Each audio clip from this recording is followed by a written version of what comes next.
Well, we have the inside of the hull painted blue and coated with the first layer of the polyester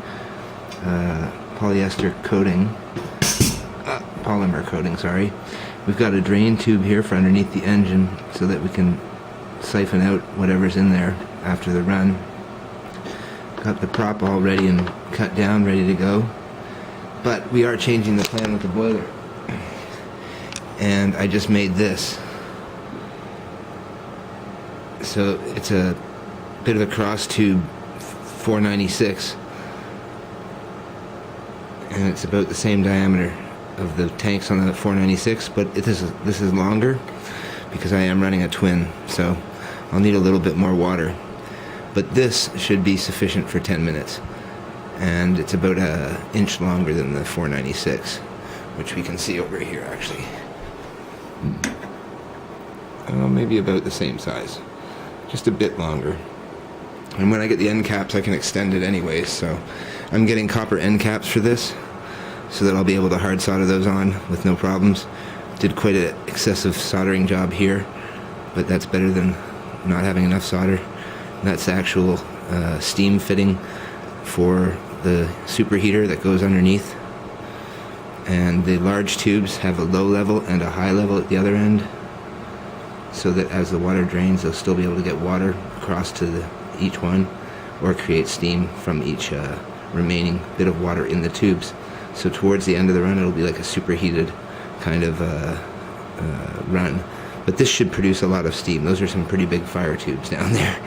And this will go perfectly right here.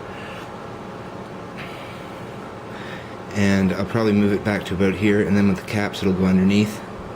So I can add some volume, probably add another inch with the caps being extended. And that's enough room for 2 pan burners underneath. 2 butane pan burners, which will produce quite a bit of steam, I think. I have to get a filler cap in here and a pressure release, which will be one. And then perhaps put in the pressure gauge direct to the tank. And I'm not sure if I'll do that yet. I'll probably put a bushing in there just for the pressure gauge alone. So, but this should be a really neat engine when you open it up, and maybe I'll put an aluminum housing around it so that it can contain the heat, and model it after the Stewart boiler, but with the modifications of the larger tubes. So there you go. It should fit really nicely in there and look pretty beasting. It's a West Coast expression, as in beast mode, I guess. So it'll go right there, and it'll be a good addition to this little race boat. So we'll run the Blackgates twin in it.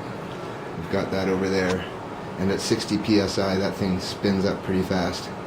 So I'll try that, and then if not, I will try the Meteor copy out of China, which is on its way, and that's the Microcosm Q1.